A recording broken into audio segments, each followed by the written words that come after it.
All right, y'all, let's get into these Halloween press-ons for the babies. So, I am a licensed nail tech, but I can't say I'm definitely not at the level that I would love to have been in by now because I take so many breaks. So, I'm at a point where I am trying to get back into it. I'm trying to get more consistent. I do prefer to have clients. I would be lying if I told you I didn't. But press-ons is fine. So y'all saw me set the press-ons up. I added my little sticky back to the press-ons, and then I'm just gonna go ahead and stick it on the press-on little wheel. Now again, I haven't done press-ons in a while. Although press-ons is not like horrible to do, it's just not the same as having a human being in front of you or even a mannequin hand in front of you doing it, because it don't feel the same in my hand when I'm working on it. Anyway, I'm gonna go ahead and cut these press-ons down. I'm cutting them down really short because they are kids press-ons. Am I gonna end up selling this pair of press-ons? Maybe not. But I'm very late to the Halloween theme, and I kind of just want to play with the Halloween theme a little bit because I will prepare myself better for next year. So I got all the press-ons cut down short. Now I am gonna go back later and kind of just shape them up even more, even though I'm shaping them up now. What I do is I go in and I shape them, and then I still buff the press-ons regardless of whether or not I'm doing acrylic press-ons or whether or not I'm just doing regular press-ons. Now, these were those like little press-ons that already come colored, guys, and I do not use these on regular custom press-ons. These are some really cheap press-ons that I'm probably going to sell for about $15 because I do have the little press-on kit too. So that's why I'm going to do it for $15. And plus it's for the kids. It's Halloween. Might as well give the mom something cheap, especially with what's going on now with the government and things like that. But anyway, back to these press-ons. So I did get the press-ons buffed out the way I needed to buff them out. Now y'all, this black, now this is the black from Not Polish. What I can say is, well, I did go in my base coat. Let me go back.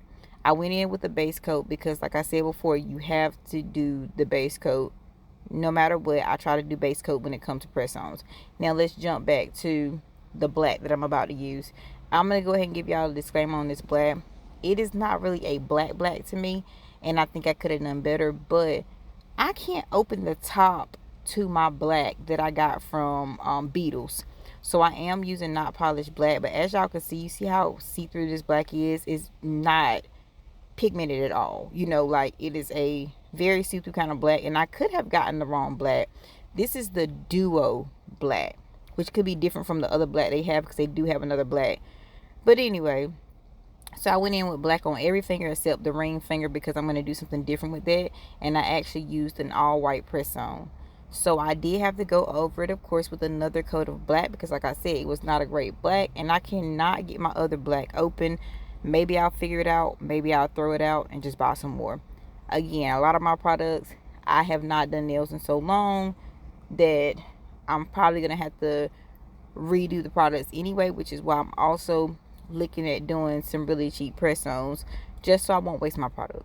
So I do have these glow-in-the-dark ghost stickers from, I think I got these from Shein, guys. Shein got some really, really good stickers, by the way. I am not a sticker girl. If you go back to the rest of my YouTube videos, you will see that I don't do stickers. It's not my thing. I prefer hand-painted designs. But my hands are a little more shaky now because, again, I have been out the game for a while. When I say a while, I mean like at least a year.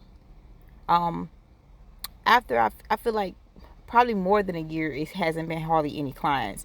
After I had my little baby, my 2-year-old, he's not quite 3 yet. After I had him, I feel like I kind of just fell back and didn't do anything anymore.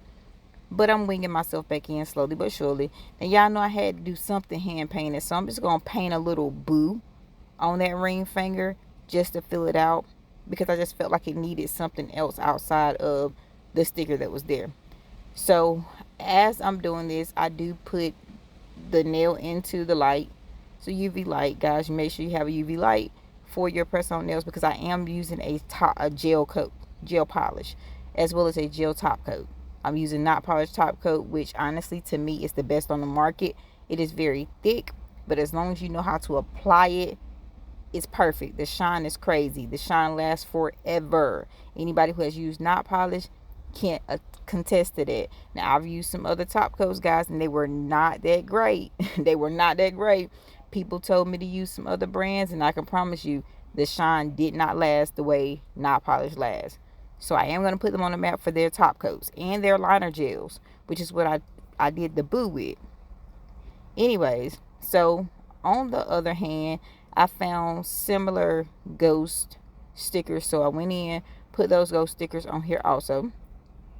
Now, honestly, I love these little press-ons. Now, because I haven't been doing them for a long time, I feel like people won't give me the recognition that I deserve for these, especially on my personal pages, which I think I'm just so ready to get rid of that personal page because people are weird in a lot of different ways, and it's bothering me. But that's for another day. Anyway, I'm going to go in on this nail, and I'm going to do boo on this nail also. As y'all notice, I go ahead and dry the boo in the lamp while I'm putting the top coat on, because again, the top coat is kind of thick, so I do have to kind of thin it out.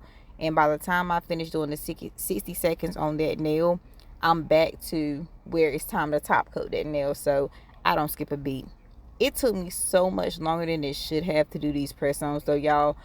I should have been able to do 2 sets of press-ons within the time frame it took me to do these, because like I said, I have trouble focusing. I'm about to start taking my anxiety medication again, to be honest, because I think that's what's wrong with me. But anyway, back to the subject, the press-ons. I'm putting the top coat on my press-ons. As y'all can see, I did go over it a few times. That was kind of to thin the top coat out, because like I said, the top coat is kind of thick, so you want to make sure that you go back over it to make sure you don't have any lumps and spills, and you know, it's not running over. So again, these are already dried. I dried them twice, 60 seconds in the lamp, just to make sure they were dry. And then I'm going back and I'm going to be shaping it up again.